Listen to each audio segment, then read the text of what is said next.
October 10th, 2018. It's 5:30 in the evening, and Ahmed is parked in front of his laptop, deep in the digital trenches.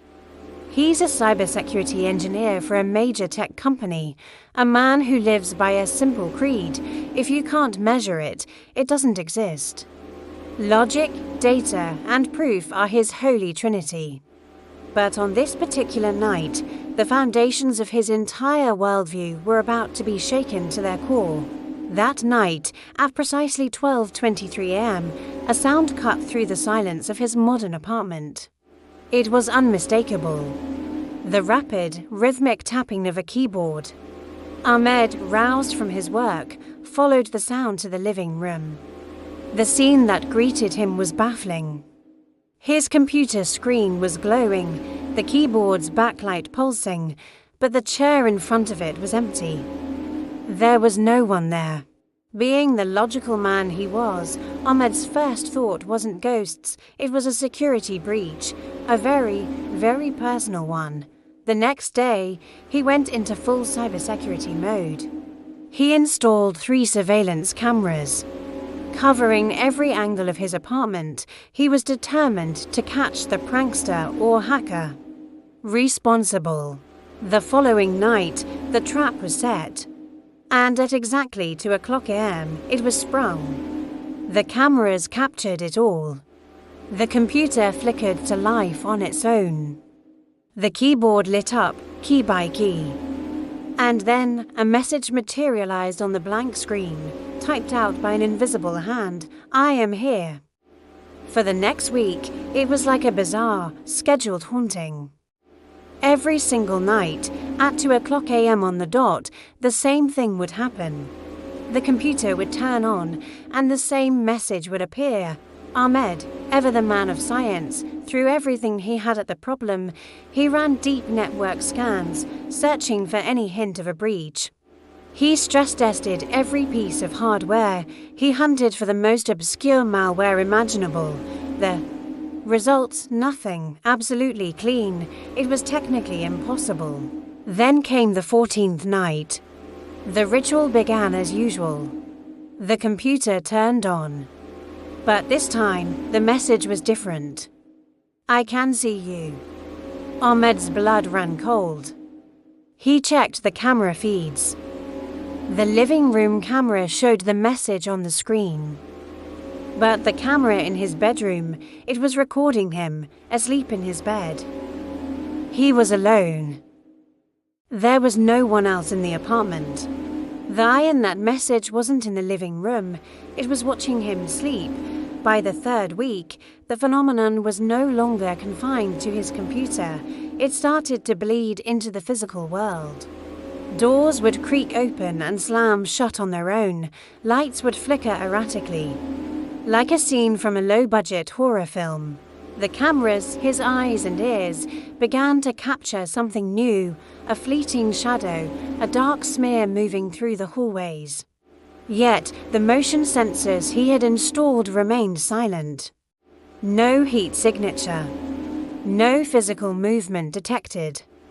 It was a ghost in the machine, and now it was a ghost in his home. On the 25th day, Ahmed swallowed his pride and reached out for help.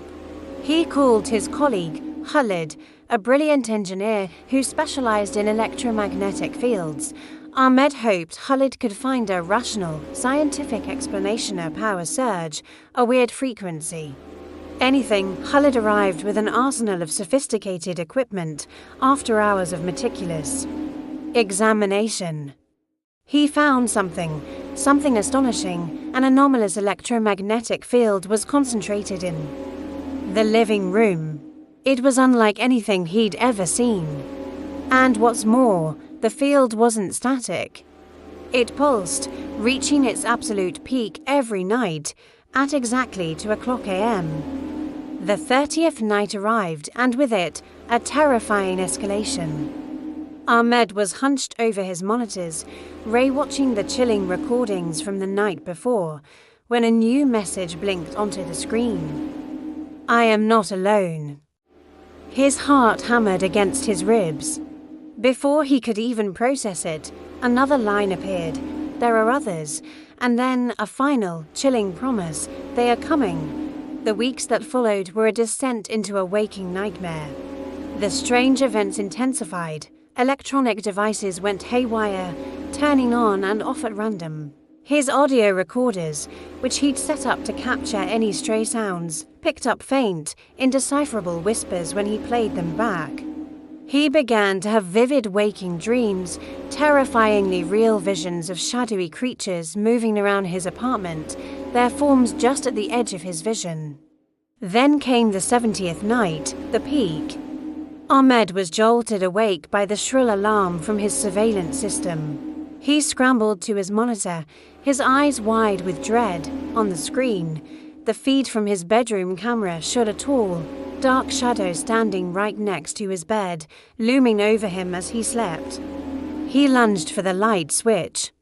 Flooding the room with light, there was nothing. The shadow was gone, but as his eyes adjusted, he saw it. On the wall beside his bed, fresh marks, like strange symbols, had been carved into the plaster, as if by invisible nails. That was the last straw. On the 90th day, Ahmed packed his bags. He was leaving. He couldn't live like this anymore. Science had failed him. And his own mind felt like it was breaking. On his final night in the haunted apartment, as he prepared to walk out the door for good, one last message appeared on the screen. It wasn't threatening this time. It felt different. Thank you for listening. We will meet again. After Ahmed moved out, every single strange phenomenon stopped. His new apartment was quiet, normal. The silence was a relief. But to this day, Ahmed keeps the recordings. He watches them sometimes, late at night, trying to make sense of those 90 days of terror, and he's left with an impossible question. Was his apartment a gateway for entities from another dimension, manipulating technology to communicate, or, when faced with something it cannot possibly comprehend, is the human mind powerful enough to create its own reality, its own ghosts in the machine? What do you think? Let me know in the comments below. Thanks for watching this deep dive into the unexplained. If you enjoy stories that blur the line between science and the supernatural, make sure to hit that like button and subscribe for more. And don't forget to ring the bell so you never miss a new investigation. Until next time, stay curious.